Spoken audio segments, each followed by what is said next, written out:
अस्सलामुअलैकुम। आज का हमारा सबक है यानी सबक नंबर 9, खुदावंद ईसा अल-मसीह का दूसरा हुक्म यानी पाक गुस्ल लेना, जिसे हम बपतिस्मा लेना भी कहते हैं। मेरे अजीजों, आज हम दूसरा हुक्म सीखेंगे जो हमारे खुदावंद ईसा अल-मसीह ने दिया। ये हुक्म है पाक गुस्ल लेना यानी बपतिस्मा लेना। जब हम तौबा करके और अपने गुनाहों को छोड़कर ईमान लाते हैं, तब हम बपतिस्मा लेते हैं।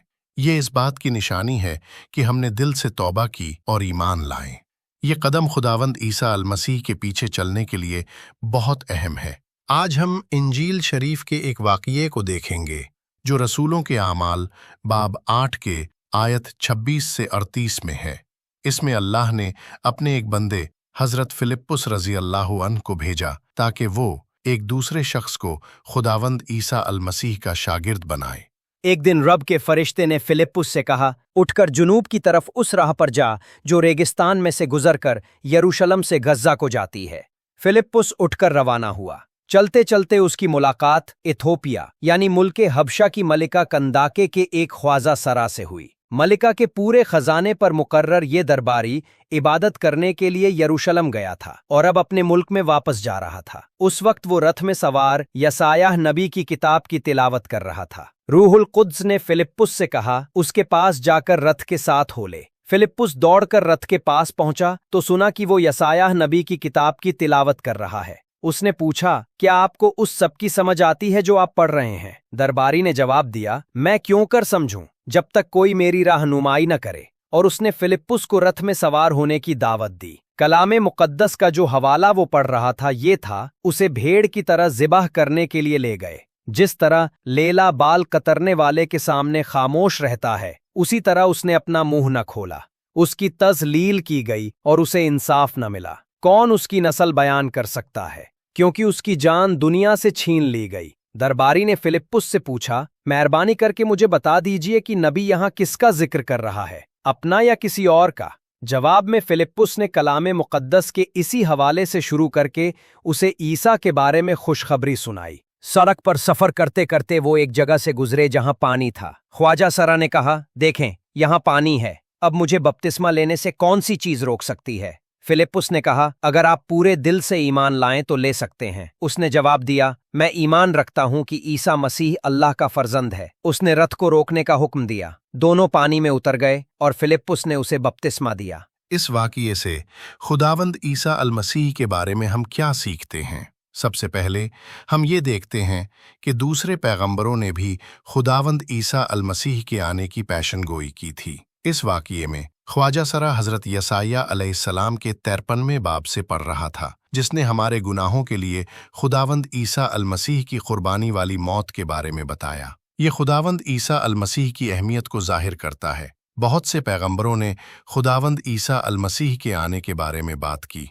दरअसल खुदावंद ईसा अल-मसीह के आने के बारे में किताब मुक़द्दस में 300 से ज़्यादा पेशन गोइयाँ हैं जो खुदावंद ईसा अल-मसीह से पहले आए हुए पैगंबरों ने की थीं।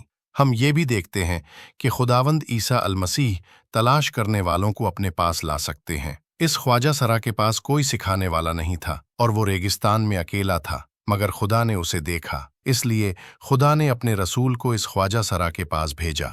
यहाँ हम खुदा की अजमत देखते हैं। वो सब कुछ जानता है और सच्चे मन से तलाश करने वालों को अपने पास ला सकता है। इस वाक़ये से लोगों के बारे में हम क्या सीखते हैं? ख्वाजा सरा का ये वाक़या हमारे लिए हौसला अफजाई का नमूना होना चाहिए। ये एक ऐसा शख्स था जो एक ऐसे मुल्क में रहता था और जो सच्चे खुदा की इबादत नहीं करता था, लेकिन ये आदमी सच की तलाश कर रहा था। वो इतना मुतजस्सुस यानी जोश में था कि वो सच की तलाश में हबशा से यरूशलेम तक हज़ारों मील का सफ़र करके आया। यरूशलेम में उसे खुदा का कलाम मिला और वो उसे पढ़ रहा था, लेकिन उसे समझने में मुश्किल हो रही थी। आज बहुत से लोग इस हबशी ख्वाजा सरा की तरह खुदा की तलाश कर रहे हैं। मुझे उम्मीद है कि आप भी उनमें से होंगे। अगर आप तलाश कर रहे हैं तो मुझे उम्मीद है कि आप खुदावंद ईसा अल-मसीह की पैरवी करने के लिए तैयार होंगे, जिस तरह इस शख्स ने किया, और जैसे जैसे आप उनके बारे में और सीखेंगे। फिलिप्पुस और हबशी ख्वाजा सरा से हम क्या सीखते हैं? इस वाक़ये में फिलिप्पुस और हबशी ख्वाजा सरा दोनों आला नमूने पेश करते हैं। फिलिप्पुस हर हाल में खुदा की फरमाबरदारी करने के लिए तैयार था। जब एक फरिश्ता फिलिप्पुस के पास जाहिर हुआ तो उसे एक शहर से रेगिस्तान में जाने के लिए कहा गया। उसने खुदा के हुक्म पर सवाल नहीं उठाया, इसके बजाय उसने फर्माबरदारी की। फिर जब उसने ख्वाजा सरा के रथ को देखा तो रूह ने उसे बताया, उसके पास जाकर रथ के साथ हो ले। दरअसल ये एक खतरनाक कदम था, क्योंकि ख्वाजा सरा एक दौलतमंद शख्स था और उसके पास मुहाफिज भी थे। लेकिन फिलिप्पुस ने फौरन फर्माबरदारी की। फिलिप्पुस की तरह हमें भी फौरन खुदा की फर्माबरदारी करने के लिए तैयार रहना चाहिए, फिर चाहे कुछ भी हो। फिलिप्पुस को जब मौका मिला तो वो खुदावंद ईसा अल मसीह के बारे में बताने के लिए भी तैयार था। उसने एक ऐसे आदमी को देखा जो सुनने के लिए तैयार था और फौरन उनके बारे में बताया। इसी तरह हमें भी दूसरों की खुदा की पैरवी करने में मदद करना सीखना चाहिए। हबशी ख्वाजा सरा सच की तलाश और फर्माबरदारी की एक खूबसूरत तस्वीर है। सच की उसकी ख्वाहिश इतनी ज्यादा थी कि उसने खुदा की तलाश में हजारों मील का सफर बहुत सा खर्च उठाकर किया। उसने बहुत मेहनत से पढ़ा, जैसा कि हम देखते हैं जब वो हजरत यसाया अलैहिस्सलाम का सहीफा पढ़ रहा था। वो सच सीखने के लिए फिलिप्पुस की बात सुनने के लिए तैयार था। जब उसे सच मिला तो उसने फौरन तौबा की और उस पर ईमान लाया। उसने कहा, देखें, यहाँ पानी है, अब मुझे बपतिस्मा लेने से कौन सी चीज रोक सकती है? पाक गुस्ल यानी बपतिस्मा के बारे में हम क्या सीखते हैं? क्या आपने तौबा की है और खुदावंद ईसा अल मसीह पर ईमान लाए हैं? अगर आप ईमान लाए हैं तो आपको भी पाक गुस्ल में, जिसे बपतिस्मा कहते हैं, उनके हुक्म पर अमल करना चाहिए। जैसा कि हबशी ख्वाजा सरा ने बपतिस्मा लिया।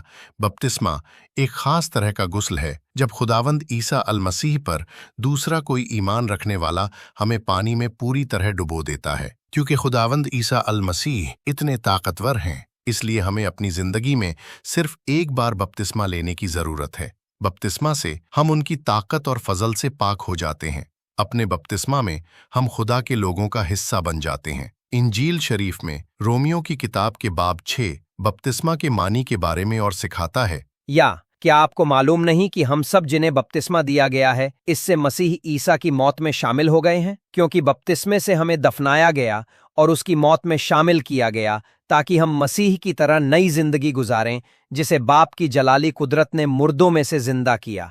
चूंकि इस तरह हम उसकी मौत में उसके साथ पैवस्त हो गए हैं, इसलिए हम उसके जी उठने में भी उसके साथ पैवस्त होंगे। ये इंजील शरीफ का हिस्सा बपतिस्मा के रूहानी मानी सिखाता है।